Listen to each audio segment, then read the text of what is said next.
This is the time of year when many Americans need to think about their health insurance options for 2023. The annual enrollment period is open for individuals who have employer-sponsored plans and those opting for government plans through the Affordable Care Act and Medicare.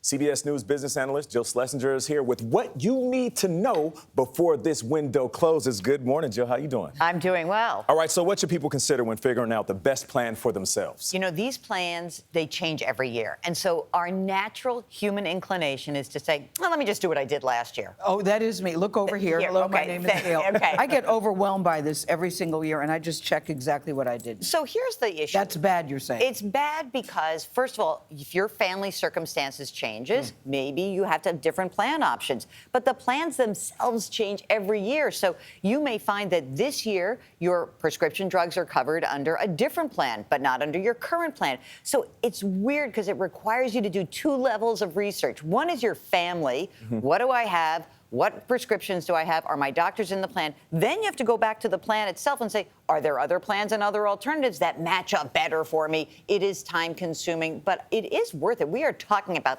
thousands and thousands of dollars every year. So you're saying don't be lazy, just do a little research. Am I giving you a stink eye? A little bit. Okay, I'm sorry. Well deserved. Well, But there's a lot of people that feel like Absolutely. I would say most people. Absolutely. most people The do. vast majority. And it is worth your time because these things do change. So I encourage you to set So some do time you have a aside. cheat sheet on what's the main thing we should be looking for and what should factor into our decision-making process? Absolutely. So the cheat sheet is this. First of all, you say, who are my doctors that I see on a regular basis? Make a list of them. What are the drugs that I take on a regular basis? Are you on high blood pressure drugs? Is your kid on asthma medication?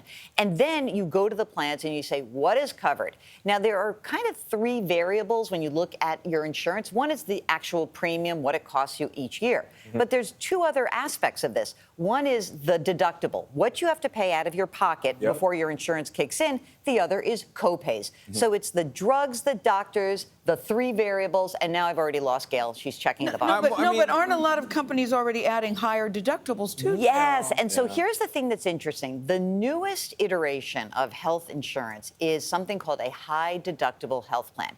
And this gains a lot of currency, especially with younger people. They're like, I'm healthy. I'll just pay a higher deductible, and then my Because I'm not going to have to use it much. Exactly, my premium will go down. But it's also really cool because a high deductible plan is paired with something called a health savings account. So in order to pay your high deductible, you can put money away pre-tax into an account. It grows without any taxation. When you need to take the money out to pay whatever bill, whatever's out of pocket, there's no tax due.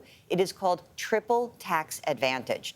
And so if you are not just young and healthy, but if you are older and approaching retirement, it's a great way to save money because these are not plans that you have to use or lose. You can carry them throughout your lives. And so I think the high deductible health plan paired with a health savings account can be enormously helpful for families. And you can invest the HSA money in a stock market account? You can, although, listen, if you know you need this money in the next year to pay that deductible, it can't be risky. So you can do it as a safe stuff or you can do some risky stuff.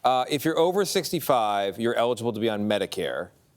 You recommend reviewing that plan every year, even if you're already signed up. Why would that be? Because the same thing happens with Medicare suppliers and it happens with our employer suppliers because they change plans and some doctors fall out of the network. Some people flow in. The drug that was covered last year may not be covered this year. So the exact same analysis where we look at the premium, the out-of-pocket, the copays, plus your doctors and your drugs. And the drugs become so much more important because we know people over 65 are more likely to be on those medications. Same process, pain in the neck. My mother calls me every year. She's like, just do it. And I go through it. And you know what? 85% of the time, it is the same as last year. But a couple of years, I was like, wow, this will cost Mom $3,000 out of pocket because one medication has changed.